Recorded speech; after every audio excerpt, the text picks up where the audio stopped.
Ah,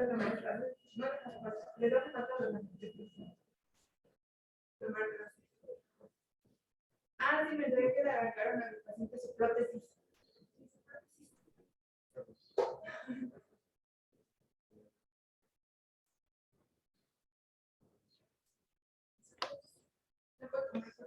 Hola, doctora, ¿ahí se escucha bien?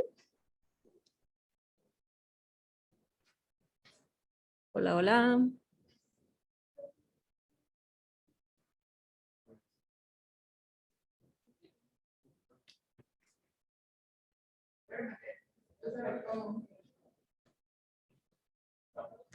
¿Se escucha? Creo que sí se escucha.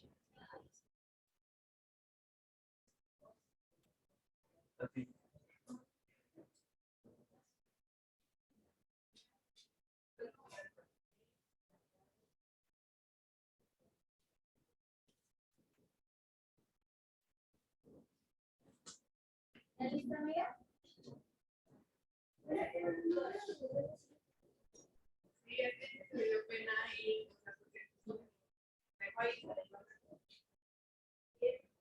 me cometió pena entrar así como que por mi casa y ya me dio pena.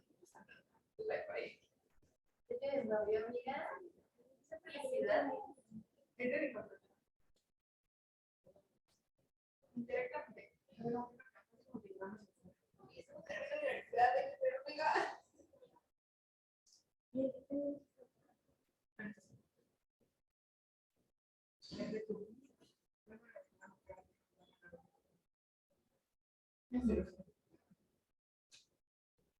es que vino la esposa de Marcelino, que le perdieron su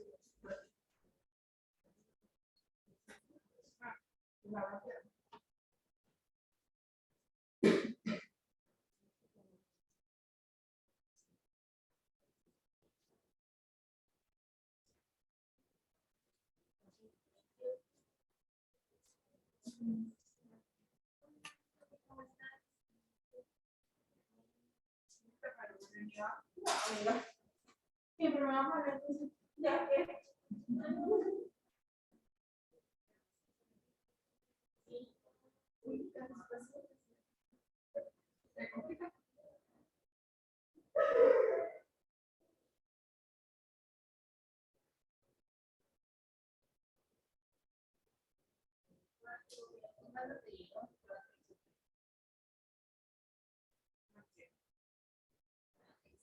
sí, novia.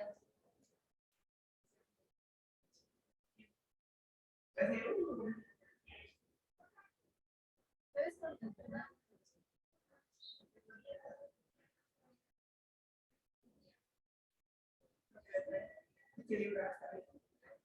¿Dónde?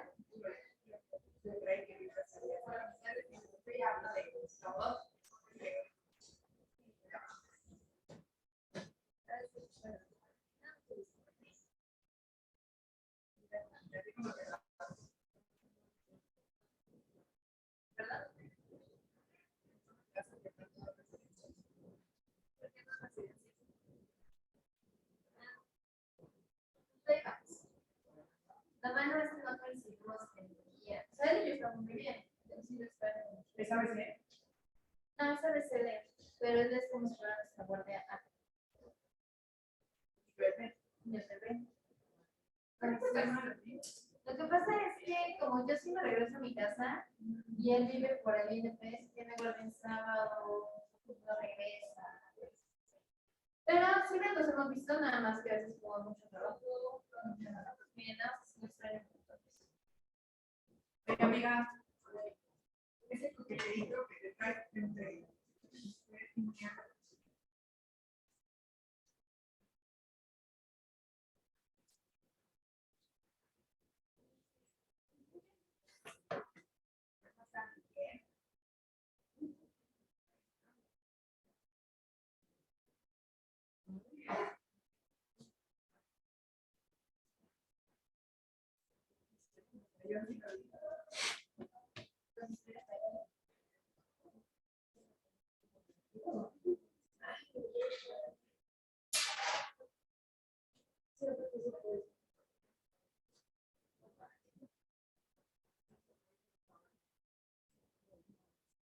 Ya están más allá. No sabemos si para arriba o para abajo. ¿Cómo están? Aquí llegando.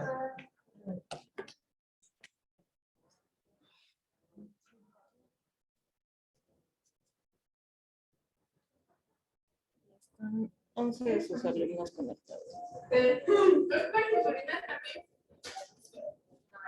Ya vamos a estar como 4 días.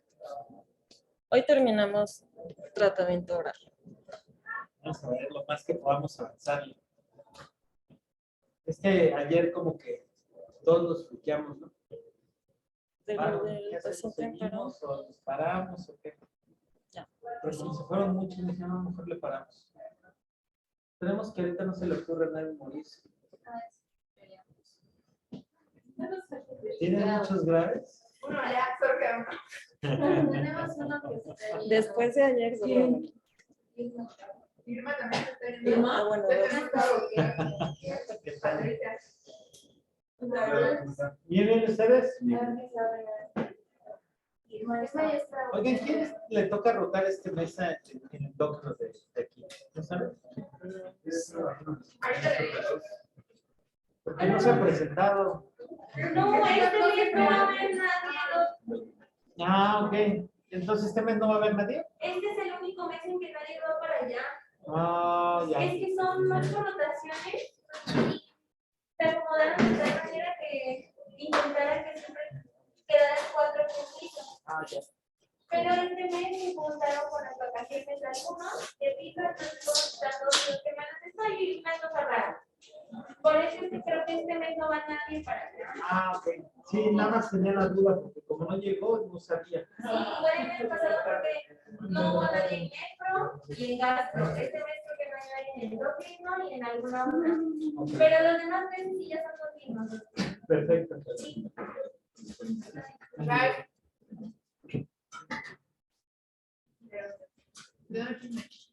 Las fotos del señor parece que acabo de decir. Ella ya se lo que hace desde hace mucho tiempo y que no se ha ido porque no quiero ponerle en pasar de la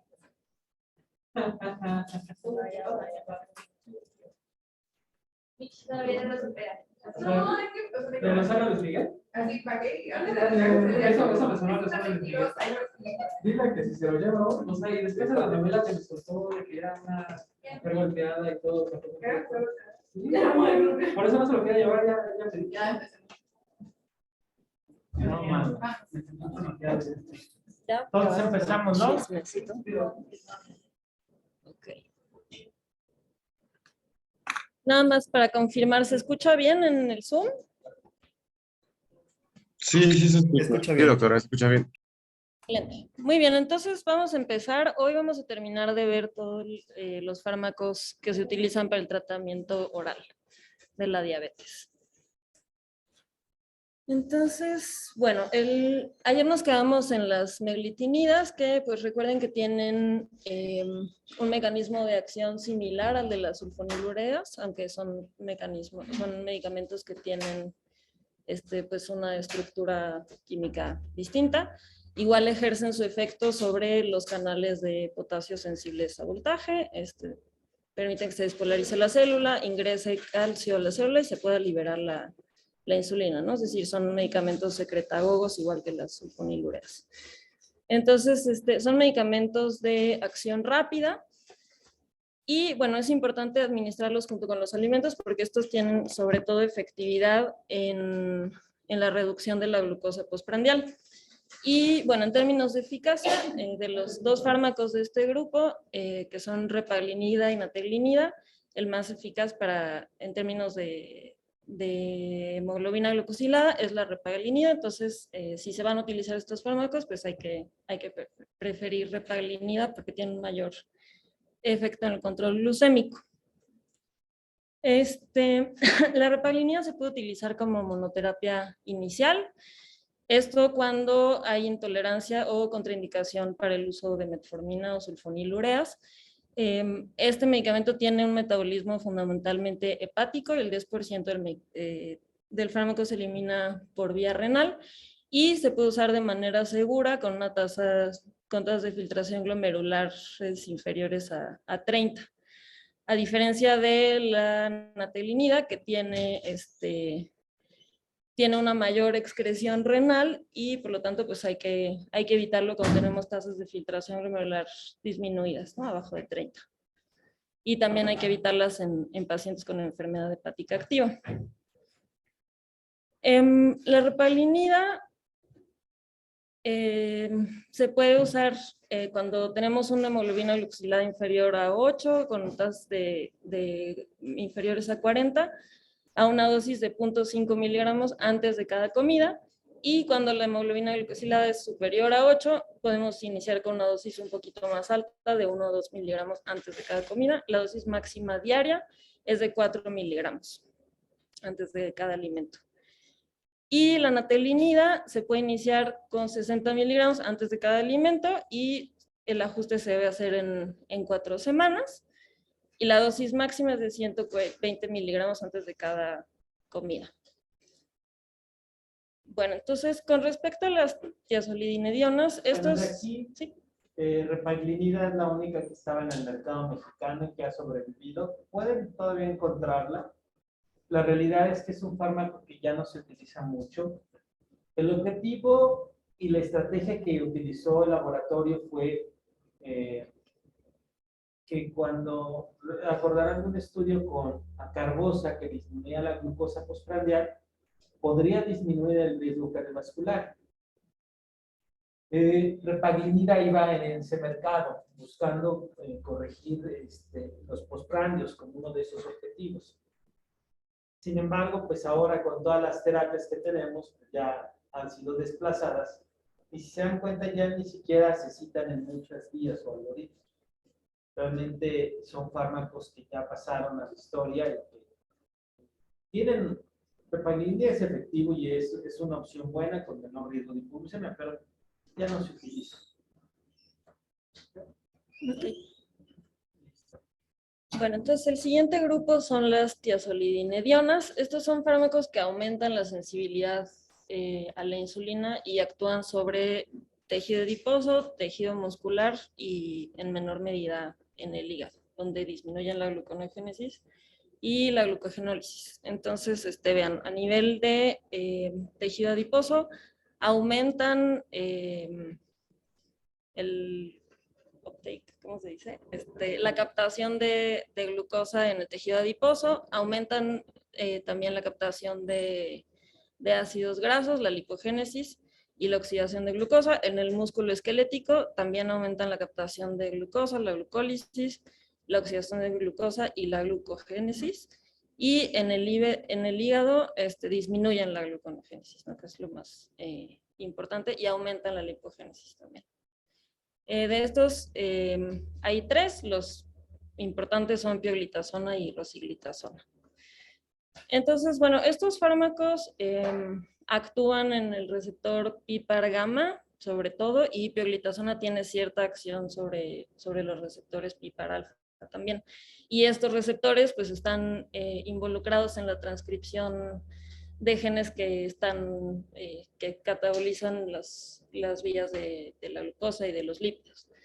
Entonces, el PPAR gamma se expresa sobre todo en tejido adiposo, en tejido de músculo esquelético, en las células beta pancreáticas, en el endotelio vascular, en macrófagos y en sistema nervioso central. Y PPAR alfa se expresa sobre todo en hígado, corazón, músculo esquelético y la pared vascular. Entonces, bueno, como les decía, la pioglitazona tiene también efectos sobre PPAR alfa, y esto pues puede explicar algunas de las diferencias en los efectos que tienen pioglitazona y rosiglitazona sobre los lípidos y los resultados en términos de efectos cardiovasculares. Entonces, bueno, lo que hacen estos medicamentos es que al estimular los receptores PPAR gamma, aumentan la expresión de estos genes, y entonces también hay una mayor transducción de señales de insulina y de la diferenciación de adipocitos, y pues, es un mecanismo que contribuye al efecto hipoglucemiante de las tiazolidinedionas, porque aumenta la expresión del transportador GLUT4, que permite mayor ingreso de de glucosa a las células. Entonces, bueno, este tipo de medicamentos generalmente no se prescribe como terapia inicial en pacientes con diabetes tipo 2, aunque la pioglitazona pues sí puede desempeñar cierto papel como terapia inicial en pacientes que tienen contraindicaciones para otro tipo de agentes orales como metformina o sulfonilureas y que rechazan la terapia parenteral, ¿no? O en quienes las otras alternativas vía oral, como los inhibidores de PP4 o los SGLT2, pues no son tan efectivos o no pueden costearse, ¿no? Y bueno, estos se prescriben a menudo como pues, terapia de segunda línea cuando hay pues, un fracaso en el control glucémico. La pioglitazona se usa, o sea, como en rosiglitazona prácticamente ya no hay. Y pioglitazona, los contextos en los que podría tener un mayor papel es, por ejemplo, en la esteatopatitis no alcohólica, ¿no? Esto se ha visto que puede tener un papel en el tratamiento. Con respecto a la eficacia, la disminución de la hemoglobina glicosilada va entre 0.5 y 1.4 y el tiempo de inicio de acción empieza en 4 a 12, o se puede ver en 4 a 12 semanas de toma del medicamento. Bueno, respecto a los efectos adversos, los que se reportan con mayor frecuencia son retención hídrica, aumento del riesgo de insuficiencia cardíaca, aumento de peso, mayor riesgo de fracturas. Esto sobre todo se ha visto con rosiglitazona más que con pio. Hepatotoxicidad, una asociación pues un poco controversial de pioglitazona con el cáncer de vejiga y también de la asociación que también pues es problemática de rosiglitazona con mayor riesgo cardiovascular. Entonces, bueno, o sea, la historia de rosiglitazona pues es interesante. Se habían hecho ya varios estudios, varios metaanálisis en los que aparentemente sí había un mayor riesgo cardiovascular con el uso de rosiglitazona comparada con otras terapias. Y esta preocupación pues impulsó a que en el 2010 la FDA en Estados Unidos pusiera pues restricciones en el uso de este medicamento, sobre todo por la preocupación por infartos y por muertes de causa cardiovascular. Entonces, bueno, este es un ensayo clínico que se hizo en el 2009 en el que se evaluaron los desenlaces cardiovasculares cuando se comparó rosiglitazona con metformina más sulfonilurea, ¿no? Que es el control activo. Es un estudio en el que participaron 4.447 pacientes con diabetes que tenían hemoglobina glicosilada de más de 7.9 y se les dio un tiempo de seguimiento de 5 a 7 años. Y pues el desenlace principal fue ver hospitalización por causas cardiovasculares y muerte por causas cardiovasculares.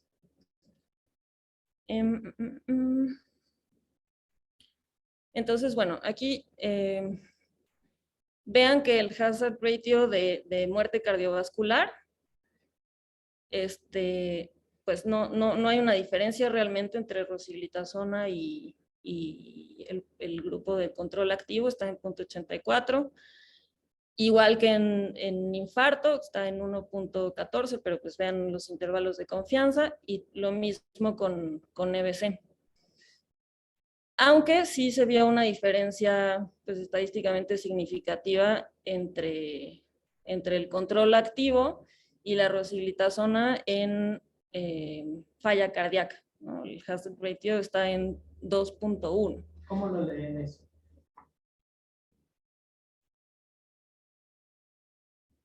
¿Cómo lo pueden leer eso?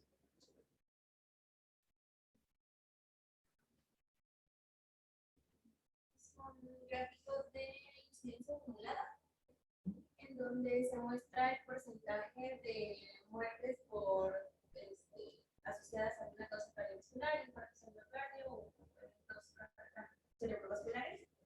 de acuerdo con el tiempo en años y se van mostrando los desenlaces a través de los años. Cada una de las rayitas se supone que es un desenlace. Entonces, en la primera gráfica en la que se muestran los eventos y hay un hazard ratio que es la asociación de riesgo del punto 93 con un intervalo de confianza de punto 74 a 15, entonces no es significativo porque se ha olvidado. Ok. Y en la figura F también es una asociación de riesgo y ahí es de 2.1, pero ahí el intervalo de confianza sí es significativo porque quiere decir que hay, o sea, la asociación no es de beneficio, es de riesgo. Y para los rojos, que son los... Rosy. Perdón, Sí, los rosita, efectos que sí. utilizaron en los pacientes con rositazona en comparación con los pacientes que estaban en el control. Entonces se presentaron más eventos, bueno, ahí de falla cardíaca, ¿no? Entonces se interpretaría como que los pacientes que están en tratamiento o diagnóstico de falla cardíaca estaría contraindicado el uso de rositazona. Bueno, más bien ahí te dice que los usuarios de rositazona incrementan en 2 veces más el riesgo de falla cardíaca. Pero vean este evento de falla cardíaca, realmente después del segundo año es cuando empieza a ser significativo, ¿no? Entonces pareciera que es algo dependiente de tiempo, ¿sí? Y esto de los desenlaces cardiovasculares los van a ver después del primer año, generalmente. Entonces, le vino a cambiar, porque cuando hablabas de la del efecto o en dónde podrían las TZDs intervenir, eran maravillosas. Hablaban de que mejoraba la glucosa, pero además, dentro de las terapias que más durabilidad tenían eran las TZDs. Entonces mostraban una duración impresionante. Parecía que podrían venir a cambiar el desenlace cardiovascular porque actuaban sobre la disminución de triglicéridos, el incremento del HDL, el no HDL se disminuía, el LDL era muy poquito lo que podrían modificarlo, entonces estaba influyendo en otros factores de riesgo. Y en teoría con esto podríamos tener mucho mayores beneficios con las TZDs. Sin embargo, pues este estudio fue el parteaguas para que la FDA lanzara lineamientos de decir, no quiero que ustedes me demuestren que son eficaces en la reducción de hemoglobina glicosilada, sino necesitamos fármacos que sean seguros en la reducción de la hemoglobina glicada, pero seguros, y la seguridad cardiovascular, y de ahí pidió a todos los antidiabéticos que hicieran sus estudios de desenlace cardiovascular a partir de estos resultados que había. Vino un metaanálisis del doctor Nissen que tomó a y corrobora. Y si bien es cierto, si hay diferencias con las TZDs, y rosiglitazona resultó ser la oveja negra de este grupo de familia. Okay. Entonces, pues sí, vean que se produjo insuficiencia cardíaca en 61 pacientes, en 61 personas que estaban en el grupo de rosiglitazona y 29 en el grupo del control activo, ¿no? Esto pues con una diferencia de 2.1 veces. Otra cosa que se documentó en este estudio es que las tasas de fractura, sobre todo de extremidades superiores, aumentaron principalmente en mujeres que habían estado tomando rosiglitazona. Y bueno, pues importante, ¿no? O sea, el uso de rosiglitazona como terapia hipoglucemiante en personas con diabetes sí aumenta el riesgo de insuficiencia cardíaca, de fracturas, y aunque estos datos no son pues, concluyentes en el efecto que tiene, por ejemplo, en infarto, pues sí es importante como tener en cuenta esto, ¿no? Entonces, bueno, o sea, basados en esta controversia, la droga pues ya no se usa ampliamente y la única tiazolidinediona que sigue en el mercado pues es la pioglitazona. Y bueno, efectos De contraindicaciones importantes, la insuficiencia cardíaca, por lo que ya platicamos, la historia o la presencia de cáncer de vejiga, esto sobre todo para pioglitazona, que también, o sea, eso en los estudios pues es una cosa que está a discusión, ¿no, doctor? Realmente son estudios de asociación, no hay mecanísticamente un estudio que lo explique, ¿no? Pero bueno, me tocó. Realmente iban a atacar mucho a las TZDs. ¿Vas a hablar más de las TZDs? ¿De los estudios buenos? Bueno, ¿qué les platico? Porque a veces es la historia mala, y a veces nos cuentan la historia mala. Sin embargo, el estudio donde trataba de demostrar el error de las TZDs es que, como les dije, modificaban muchos parámetros de riesgo cardiovascular. Y entonces cometieron el error en el diseño de su estudio, que es el ProActive, hacer un MACE de 7 puntos. Entonces, buscaban ver que esto fuera la panacea para cualquier desenlace así con diabetes. Ese fue el error. Cuando hacen análisis post-hoc y analizan el MACE de 3 puntos, les dio positivo. Realmente, pioglitazona disminuye el MACE de 3 puntos. ¿Cuál es el problema?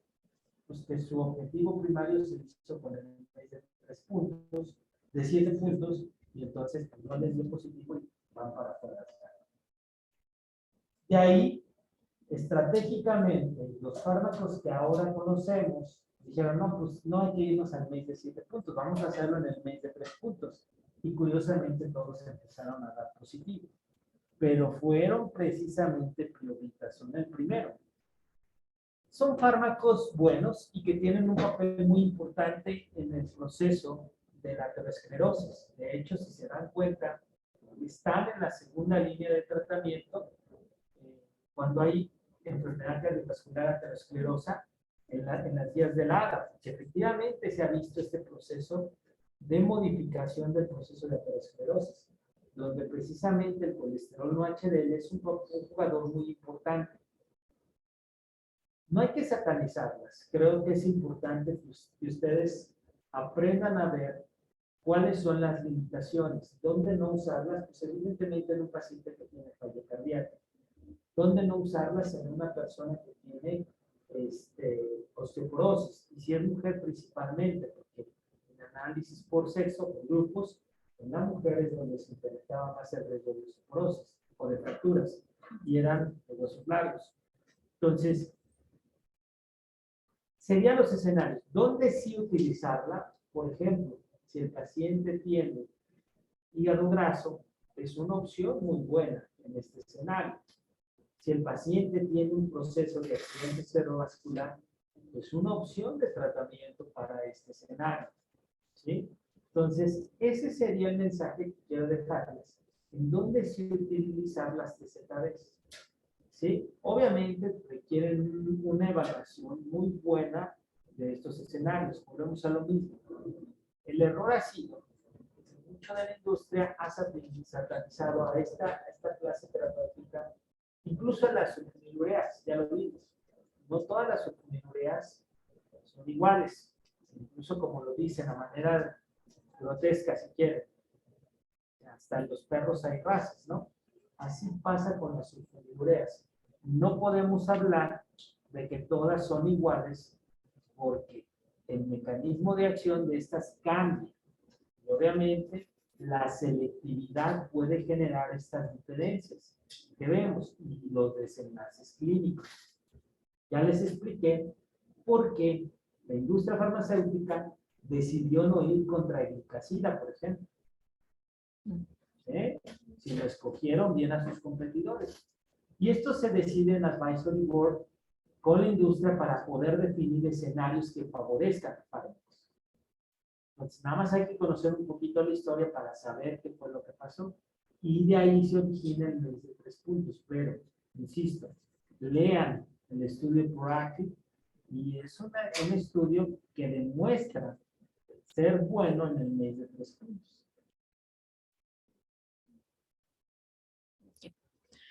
Bueno, entonces las contraindicaciones que ya las mencionamos, y una cosa importante es que este grupo de fármacos no se recomienda que se usen junto con insulina porque hay mayor riesgo de hipoglucemia.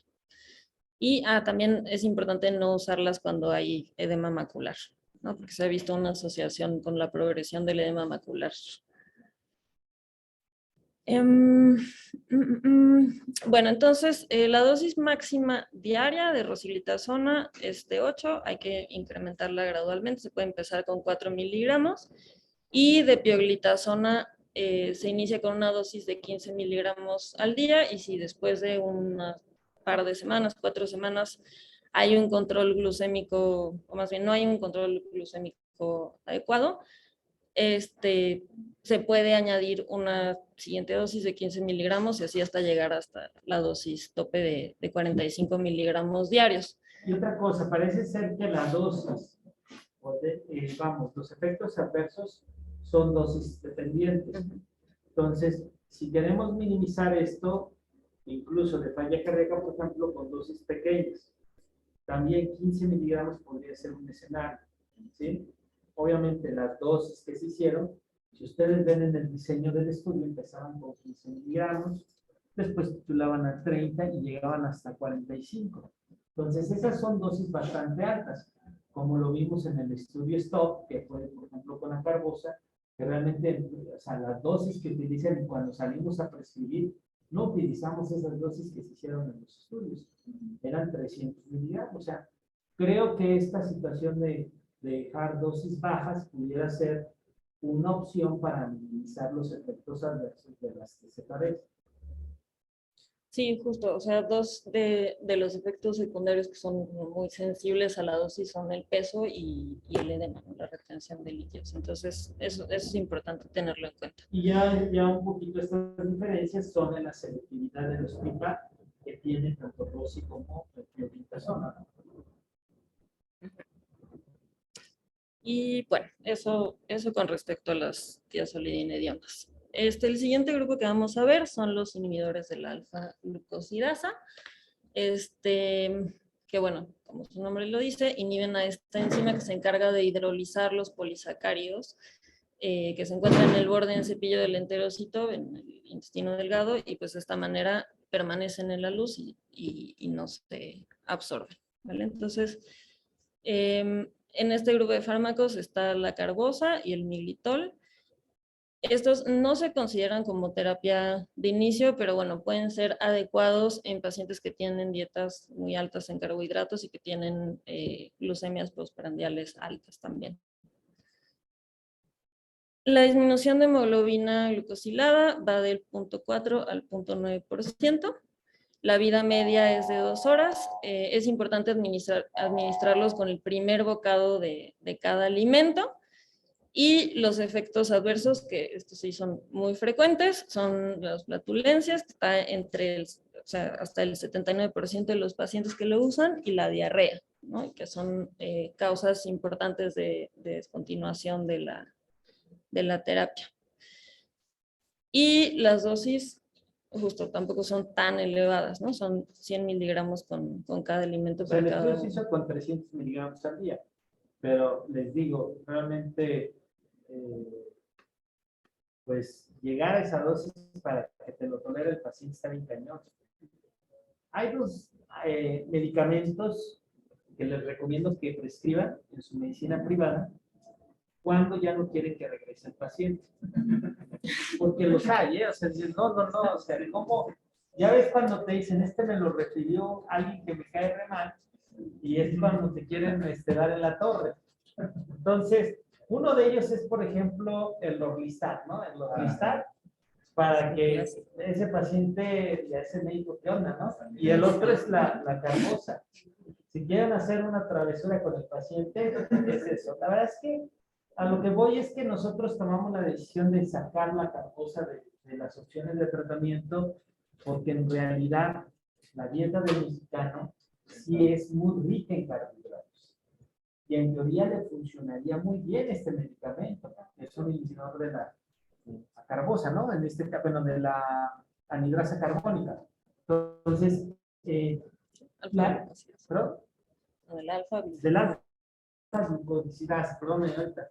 Es un excelente fármaco para esta opción, para este tipo de alimentación que tenemos nosotros los mexicanos. ¿Cuál es el problema?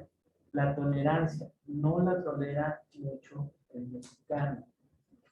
Realmente el efecto que tiene es pobre y mala tolerancia. Entonces, por eso decidimos sacar. ¿Quién lo sigue poniendo? Por ejemplo, a lo mejor creo que la ADA lo seguía poniendo, pero, y de hecho, no sé si siga los algoritmos nuevos, No. pero durante mucho tiempo, hasta el 18 como que lo ponía, ¿no? Y ya después realmente va saliendo porque es un fármaco que no funciona y no se tolera, ¿eh?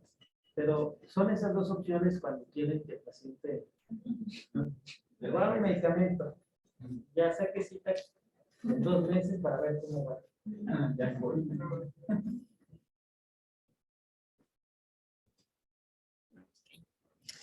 Bueno,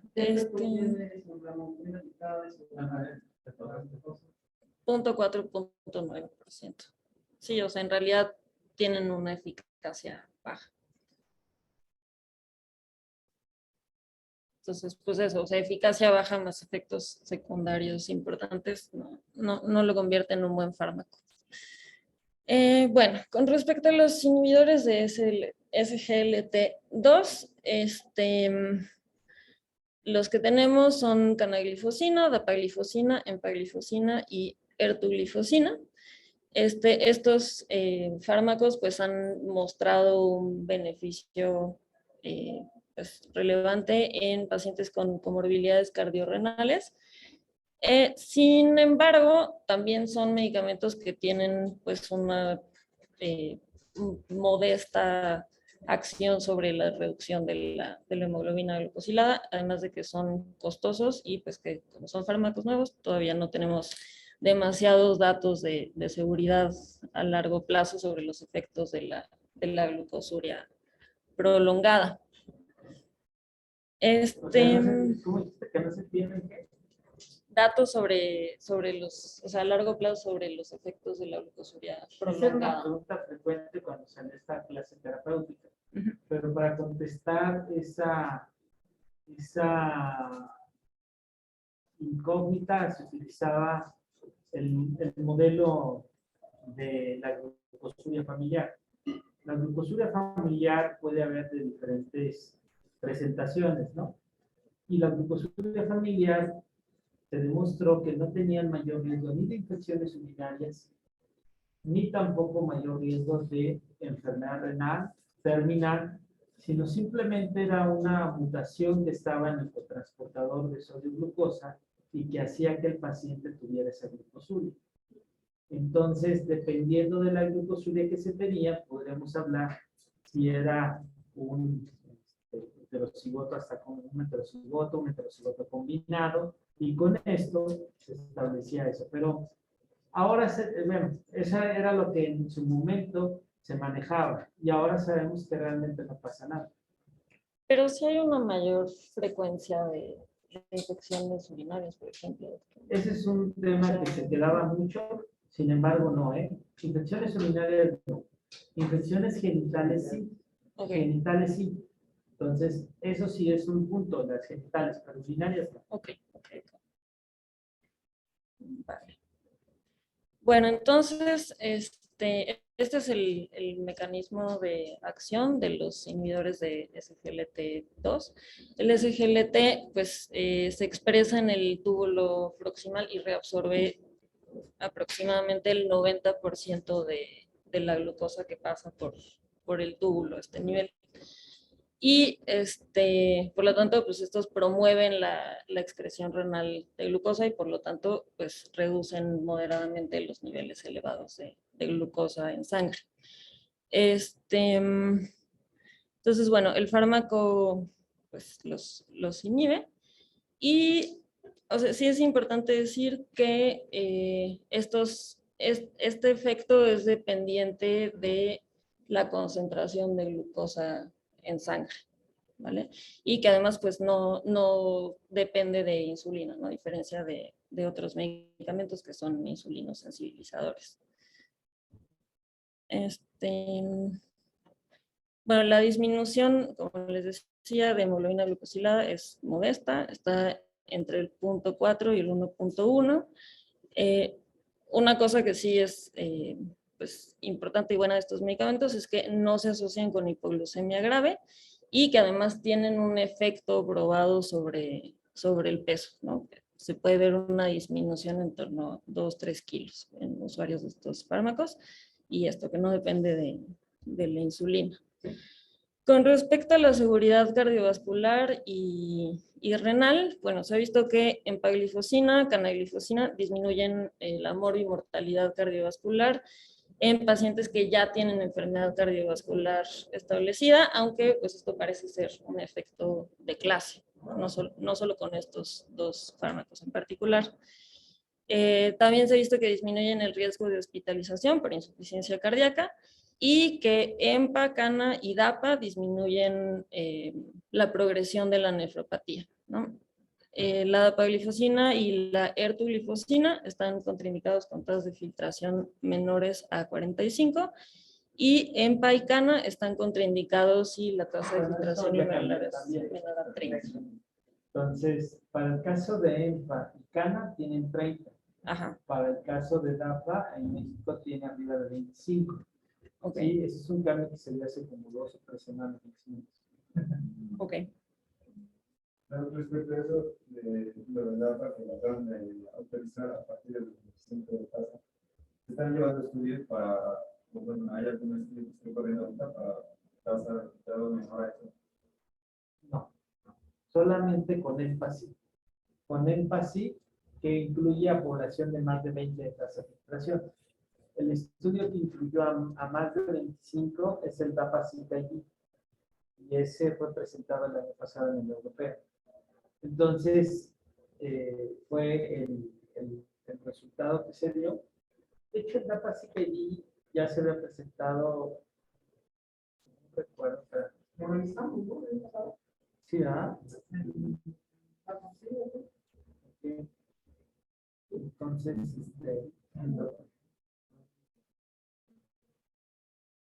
Bueno, así como siempre, pero no también hemos tratado. a ver, es que ya con las fechas me hago un poquito bolas.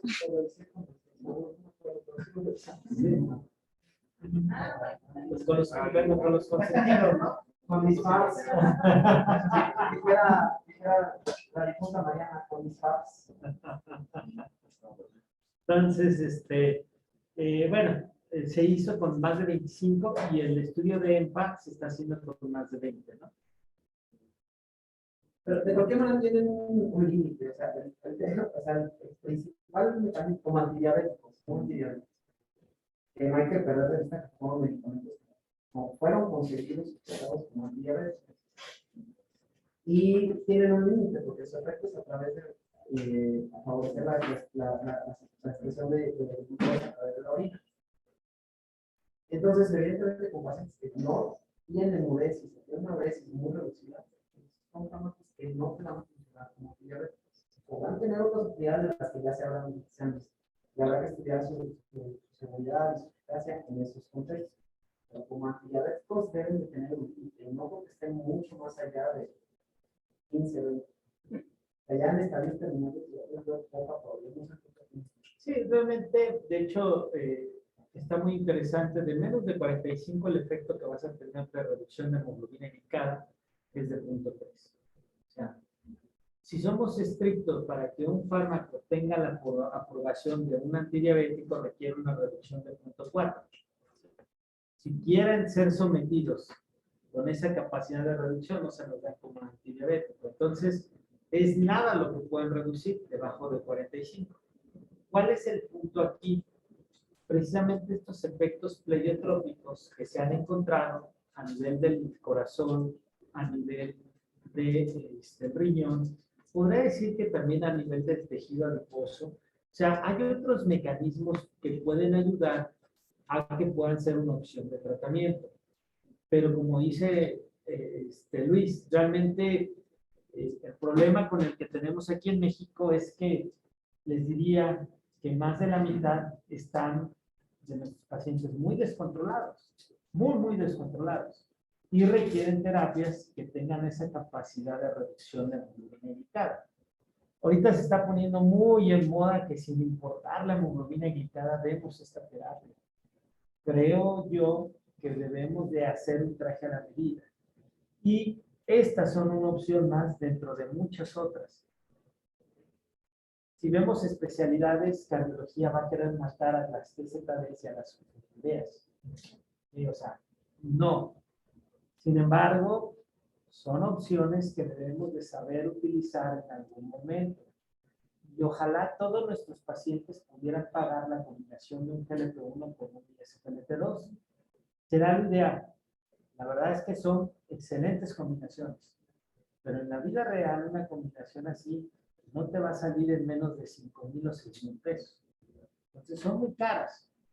Échenle las otras tratamientos para lípidos, para la hipertensión. Entonces, ya el tratamiento se va haciendo muy costoso, ¿no? Pero son terapias que no se nos olvide. El decisor que hicimos nosotros fue la hemoglobina glucosilada, porque sí tiene implicaciones sobre lo que nos demostró el estudio que fue publicado en el 2016. Se están muriendo de enfermedad renal porque todavía no hemos pasado esa etapa de controlar la hemoglobina glicada. Seguimos en ese estadio donde están muy descontrolados los pacientes.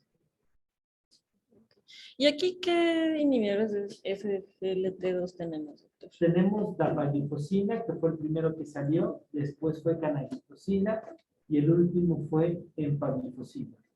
Hay otros que venían en el mercado, que eran sotoglifosina, que parecía que iba a venir. Sin embargo, Sanofi decidió ya no comercializarlo y ya no va a llegar a México. Al menos con Sanofi. Y después está ertuglifosina, que es de MSD. Sin embargo, pues, como no les dio el desenlace cardiovascular, lo están tardando. Entonces, sí. DAPA. Solo DAPA. Muy bien. No, pero de cualquier manera es un fenómeno bien interesante lo que ha surgido a través de los nuevos ciclos. Sin el afán de ser un porrista de los fármacos, la verdad es que son fármacos que vienen a revolucionar de manera muy importante el manejo del paciente con trastorno metabólico general.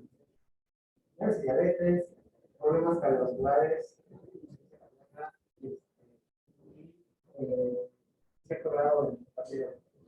Entonces, es un grupo de fármacos que desde que empezaron a salir los primeros reportes a principios de la década pasada, hasta el día de hoy, la gran mayoría de los estudios siempre son favorables a esos fármacos, con buenos perfiles de seguridad, y ha habido realmente pocos efectos malos con respecto a los medicamentos. Tienen sus advertencias y sus contraindicaciones y sus ¿cómo se llama? Riesgos, como cualquier otro fármaco, pero por mucho superan sus beneficios adversos. Es una molécula, o es un grupo de moléculas de fármacos a los que con el paso del tiempo cada vez se le van encontrando más ventajas. Y, insisto, sus desventajas son muy pocas, ¿sí? Realmente son pocos los pacientes que no pudieran potencialmente beneficiar de esto. Cosa que no ocurre prácticamente con ninguno de los fármacos, ¿no? Casi todos los fármacos, conforme va pasando el tiempo, se van descubriendo ciertos efectos adversos, más interacciones, efectos paradójicos, contraindicaciones. Estos cada vez van ganando y ganando y ganando y ganando más terreno, al punto de tal que ahora hasta los cardiólogos se pelean por prescribirlos. Diciendo que es un fármaco que se originó, o sea, es impresionante cómo ha cambiado la visión del cardiólogo a querer manejar una enfermedad solamente por unos fármacos. Los cardiólogos ahorita quieren manejar diabetes por los niveles de Cuando hace 10 años, ¿qué te hubieran dicho si le dices, oye, maneja la diabetes? ¿No? De verdad, o sea, a ese grado. Entonces es un fenómeno muy interesante. Ah, es que sí. Yo creo que hay que decirles un poquito porque más bien yo lo cambiaría. Quieren prescribir ese GLP-2, no quieren manejar la diabetes, porque no quieren ponerle algunos insulina, no quieren utilizar metformina desde el inicio. O sea, más bien, sí están interesados con esta clase terapéutica, pero esto nada más es una opción más. ¿Sí? Estoy completamente con lo que dice Luis. Cambiaron y revolucionaron la diabetes y son muy buenos, pero es una opción más. Creo que cuando los hagan mucho más baratos, en lugar de seguir con el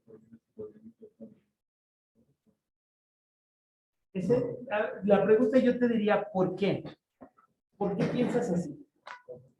los beneficios que podría tener. Te voy a decir, durante mucho tiempo se utilizaba un tratamiento secuencial. Antes del 2007, tú le dabas cambios en el estilo de vida. ¿Sí? Si no funcionaba, entonces utilizabas metformina. Si no funcionaba, te ibas a la sulfonilurea.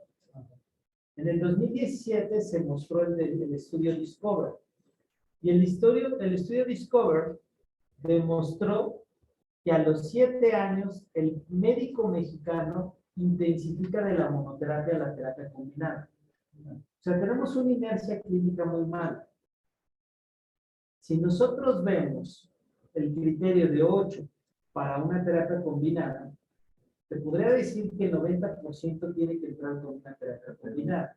Si tú regresas a ese pensamiento de decir, primero el SGLT2, si no alcanzo el tratamiento, le agrego metformina o le agrego otro, estarías regresando a lo que por años hemos tratado de vencer, que es esa inercia clínica.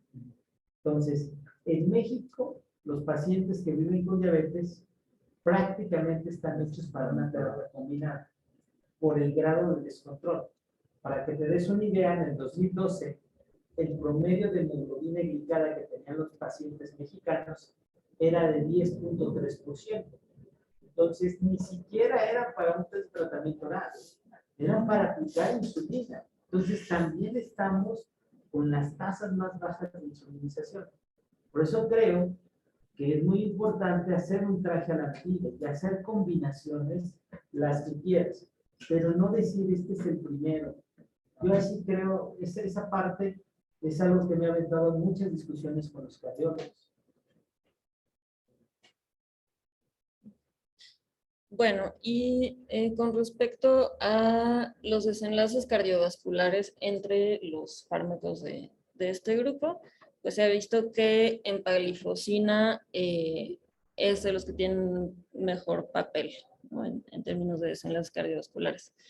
Y pues si se va a utilizar un ISGLT2, pues se recomienda utilizar este en lugar de cualquier otro, ¿no? Y esto pues se basa en distintos estudios en los que se ha observado que hay una disminución en la mortalidad cardiovascular, en infarto y en EBC cuando se compara empagliflozina con placebo, ¿no? Este es un estudio, el EMPA-REG, en el que se evaluaron desenlaces cardiovasculares. Es un ensayo clínico aleatorizado fase 3, multicéntrico. Hay que tener cuidado. Aquí es una población en donde prácticamente la población tenía enfermedad cardiovascular establecida.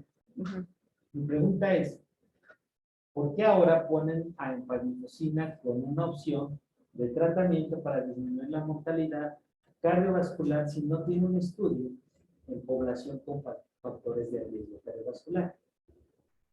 ¿Tiene? No, no lo tiene.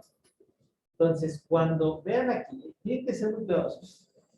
Cuando es una cuestión bondadosa, una ventaja, no, yo tengo el estudio. Lo que hace la industria. Pero cuando no tengo el estudio, pues me subo al camión y digo, es un efecto de clase.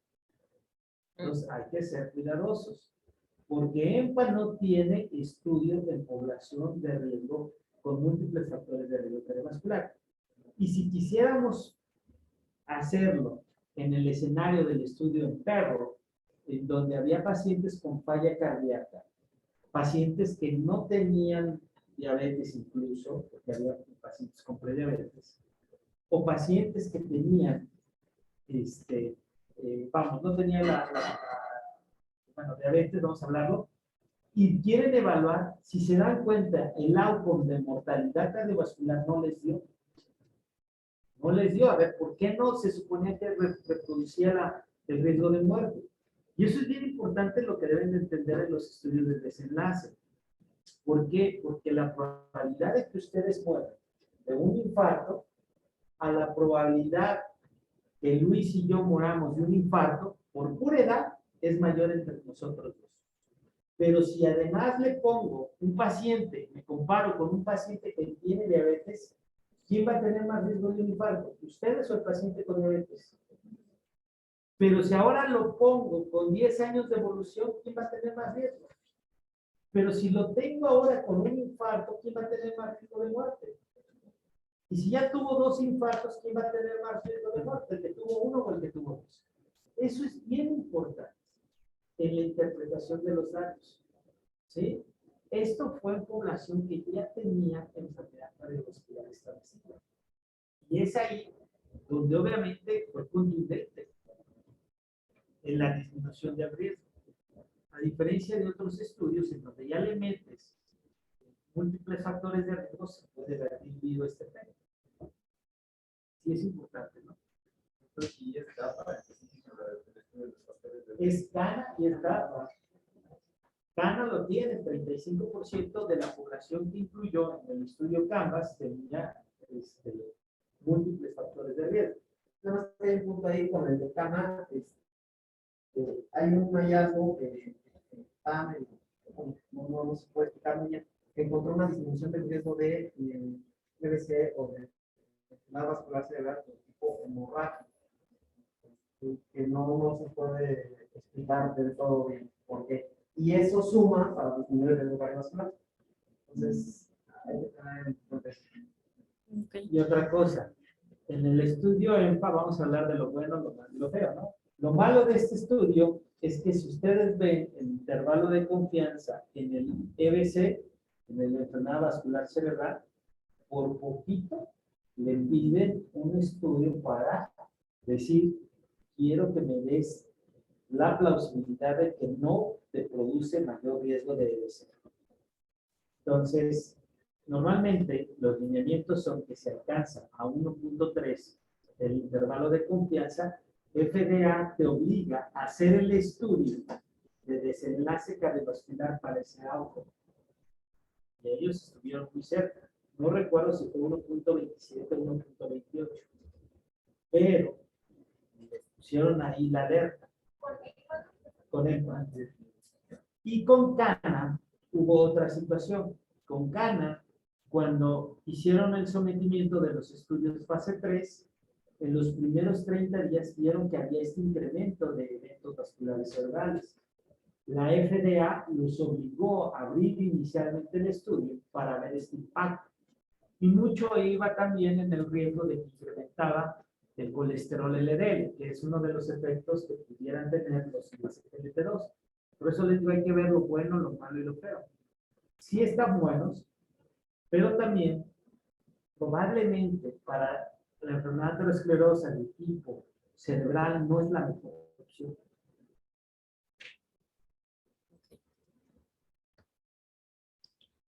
Y bueno, con respecto a efectos adversos, se ha documentado un aumento del riesgo de candidiasis vulvovaginal. Lo de las IBUS ya comentábamos que no. Hay reportes de urosepsis y gangrena de Fournier. Puede también haber hipotensión, especialmente en adultos mayores por depresión de volumen. Se ha visto también que hay un mayor riesgo de fractura, sobre todo asociado al uso de canaglifosina, y también de cetoacidosis euglucémica, ¿no? Que ya habíamos platicado en clases pasadas. El mecanismo por el cual esto sucede es que al haber una mayor excreción renal de glucosa, se disminuye el estímulo para la secreción de insulina endógena. Entonces, además hay una activación de las hormonas contrarreguladoras, como el glucagón, que es el que tiene pues, el papel, digamos, más importante en esto. Y entonces esto aumenta la producción de ácidos grasos y de cetonas, y esto puede desencadenar pues, una cetoacidosis diabética euglucémica. Y bueno, con cana también mayor riesgo de... No, bueno, de eso amputación. de las amputaciones, digo que hay que ser muy cautelosos cuando ponen.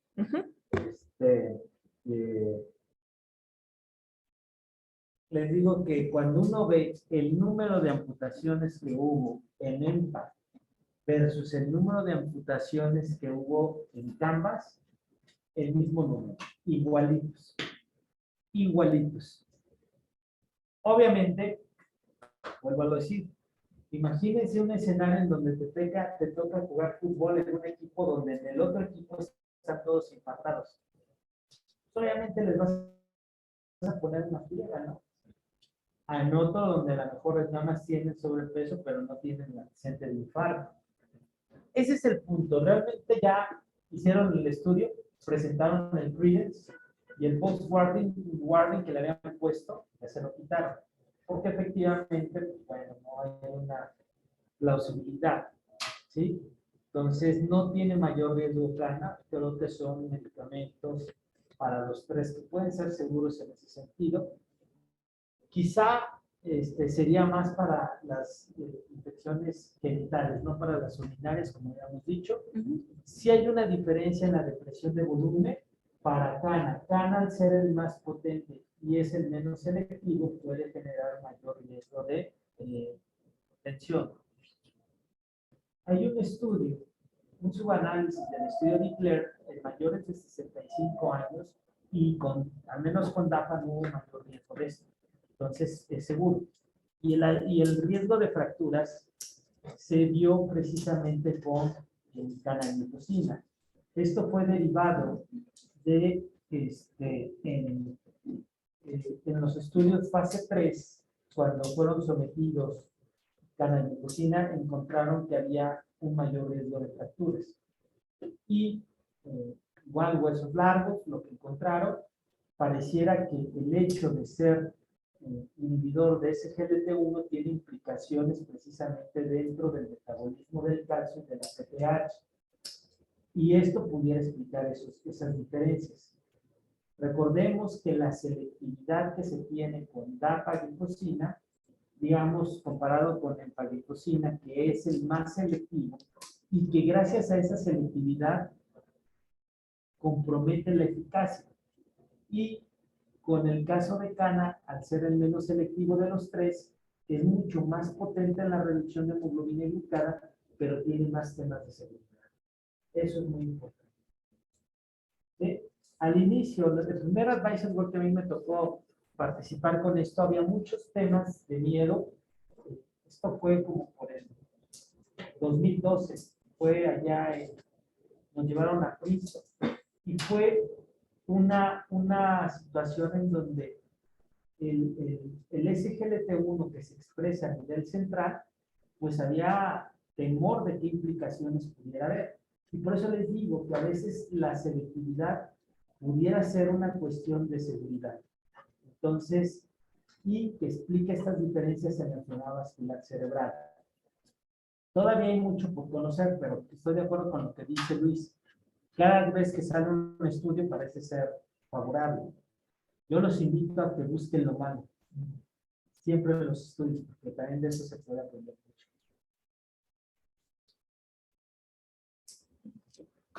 Y bueno, ya finalmente las precauciones y contraindicaciones que debemos tener en cuenta para escribir estos fármacos, pues bueno, son la diabetes mellitus tipo 1. En estos casos no se debe de usarlos. Cuando hay antecedente de cetoacidosis diabética, cuando hay una densidad ósea baja o alto riesgo de fracturas y caídas, por ejemplo en pacientes adultos mayores, cuando los pacientes tienen úlceras en pies, o cuando hay factores que predisponen a cetoacidosis, una historia de infecciones urinarias o genitourinarias de repetición.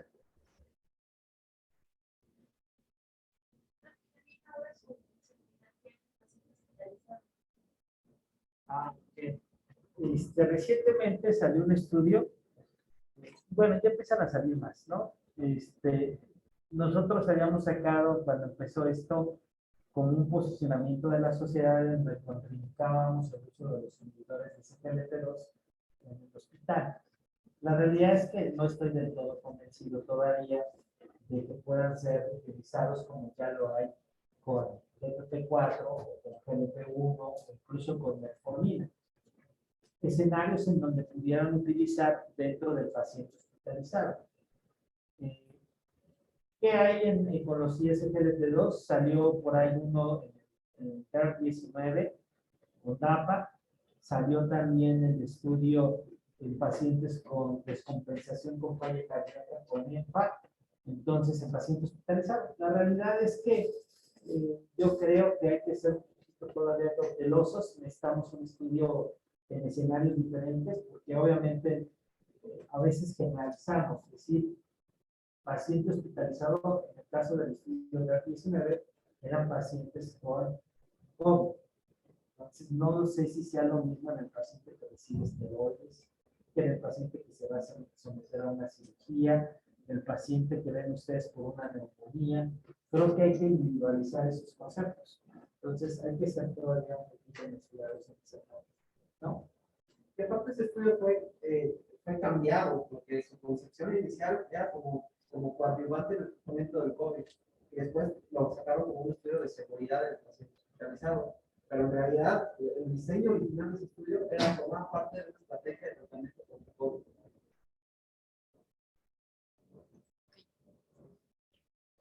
Y bueno, pues ya finalmente de los fármacos orales están los inhibidores de DPP4, ¿no? Que, bueno, tienen, que por varios mecanismos, pues, influyen en el control de la glucosa, incluida la mejora en la secreción de insulina dependiente de glucosa, la disminución en la velocidad de vaciado gástrico y la reducción en la secreción de glucagón postprandial. En conjunto. Por parte del mecanismo de acción, con Los incretinos. Incretinos. Son incretiniméticos. Y bueno, este es el mecanismo de acción, ¿no? Una vez que se ingieren los alimentos, se liberan en el intestino los péptidos GLP-1 y HIP. Y estos son rápidamente degradados por la DPP4, ¿no? Entonces, estos fármacos, al inhibir la DPP4, favorecen que GLP-1 pues, se mantenga en concentraciones más altas y que se pueda cumplir este efecto incretino, ¿no?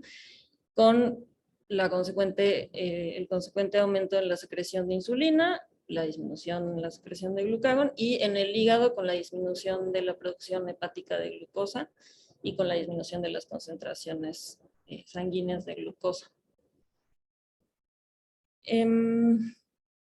Es importante decir que estos fármacos no generan hipoglucemias graves, que también tienen una disminución modesta en la hemoglobina glucosilada del 0.5 al 0.8%. Linagliptina y sitagliptina no requieren ajustes en... Sitagliptina sí requiere ajuste. Cita sí, ok, perdón. El que no requiere ajuste es gemigliptina. Ok. Pero déjenme comentarles una anécdota de la gemigliptina. La gemigliptina es un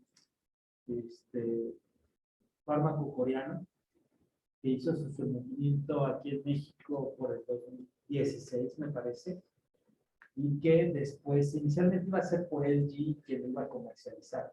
A mí me tocó estar en el comité de nuevas moléculas para hacer el análisis de este medicamento.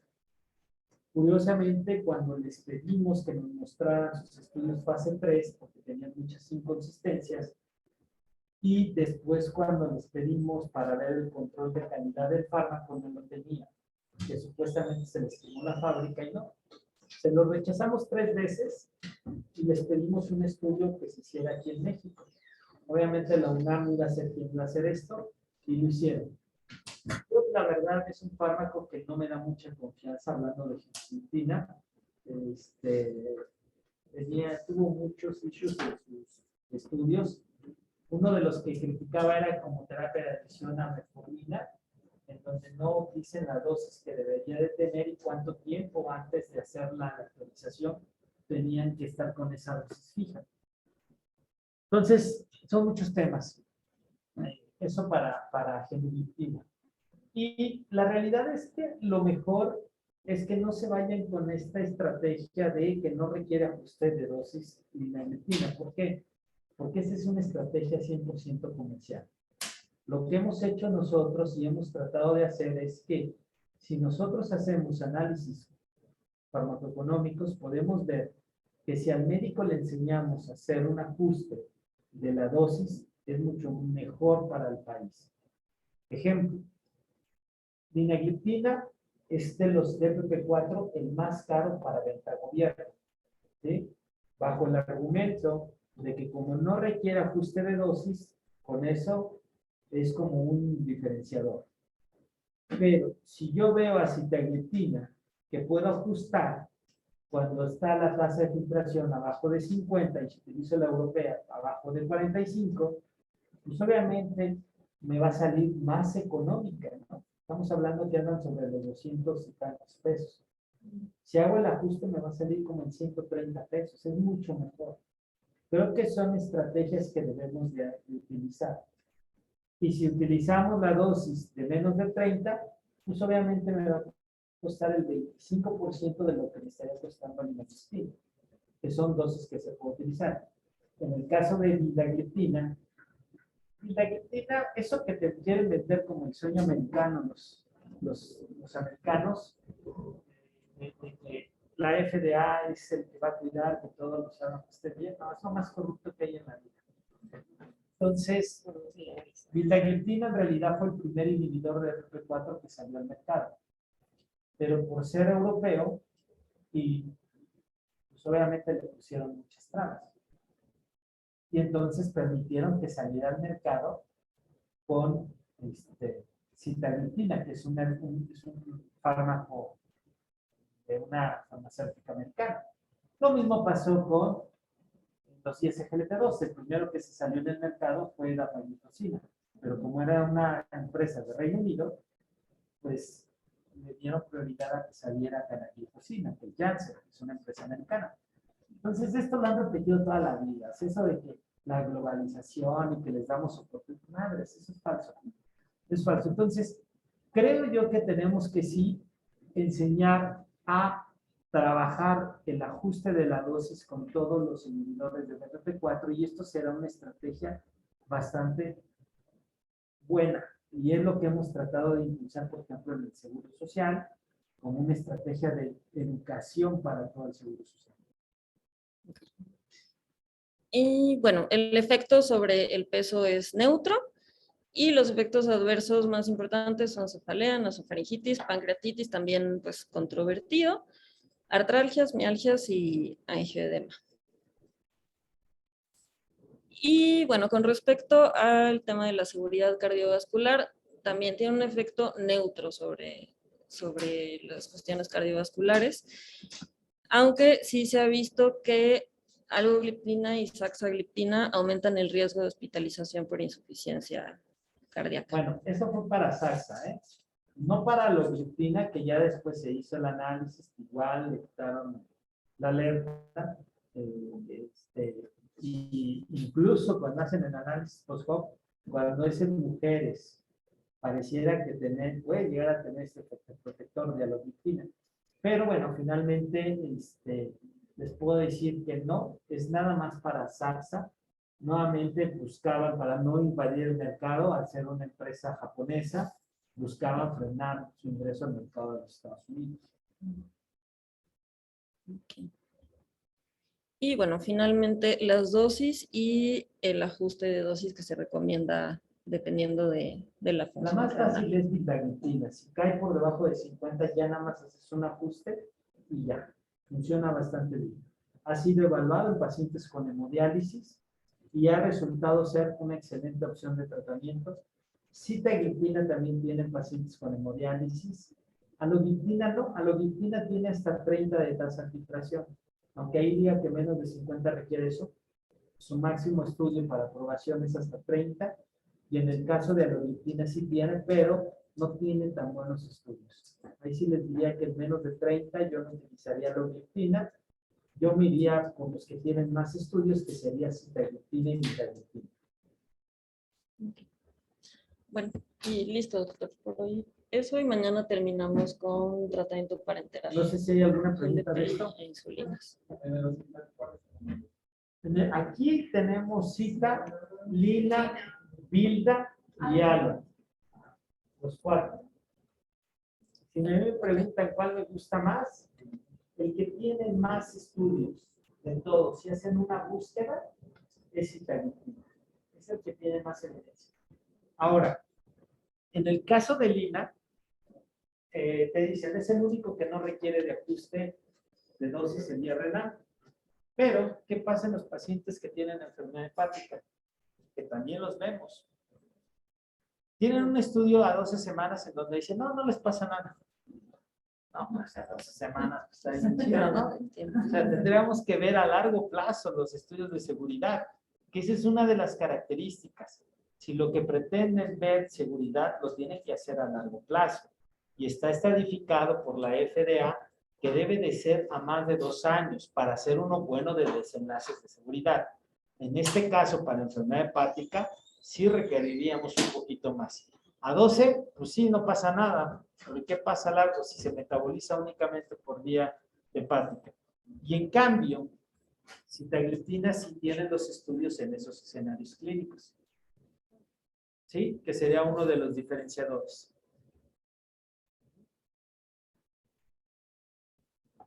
¿Otra pregunta? ¿Qué hay de las combinaciones que no se deben hacer? Sí, combinación que no Pues- podríamos hacer sería DPP4 con GLP1.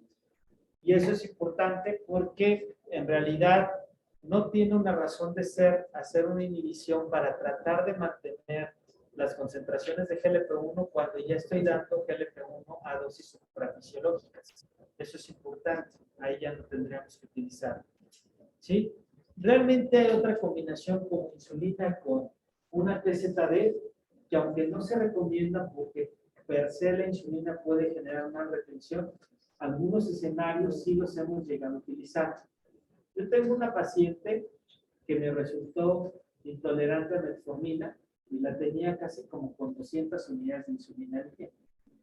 Era una resistencia pero bien cañona.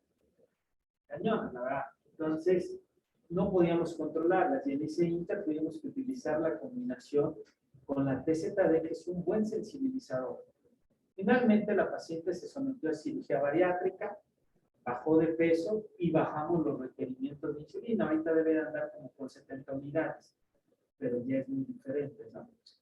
Entonces, yo les diría, hay escenarios en donde no puedes o no se recomienda, pero pues tienes que utilizarlo, ¿no? Como esta de insulina con una TZD. Entonces se disminuye un poco la dosis, ¿no? Sí. La presentación. Sí, y otra cosa, realmente ahí, como les comentaba, no utilizamos 45 miligramos. Déjales 15 miligramos y hay ese efecto. Es un buen sensibilizador a la insulina. Porque curiosamente no, tenía un GLP-1, pero no toleró el SGLT2. Es decir, todo un caso esta Patricia se llama. Sí, terminó en cirugía bariátrica.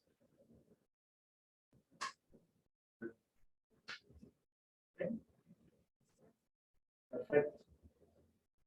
Bueno, pues entonces seguimos mañana. Sí, sí, mañana terminamos. Oye, pero mañana tenemos reunión. Mañana tenemos algo ahí. Pero mañana me toca presentar a mí. Entonces, ¿cómo le hacemos? Mañana que sigue. Tratamiento parenteral. Sí, o sea, GLP1 e insulinas. No, pero Pero o el viernes. Pensaban, no, No, o sea, no, todavía es festivo. Pero ya vieron que a los favoritos sí les dejó desde antes. Digo, no es por ser amarranavajas, pero ella les dio el primero como el día lunes, ¿eh? mega muy festivo. Mega. Se portan bien, allá ¿verdad? en mayo también es festivo. Ah, sí, No, es pero que en el 5 de mayo no se puede. el segundo, en el IMSS sí hay mamá, ¿eh? Sí tenemos, bueno, sí tenemos mamá. Ya se me gusta que inaugurar esa madre. Ahí es como se digo para las mujeres. Y para las personas Bueno, gracias a todos los que están en el Zoom. Nos vemos mañana o el viernes, les avisamos. Entonces, pues hasta el día. Muchas gracias. Gracias, doctora. Gracias, bye. Hasta el día.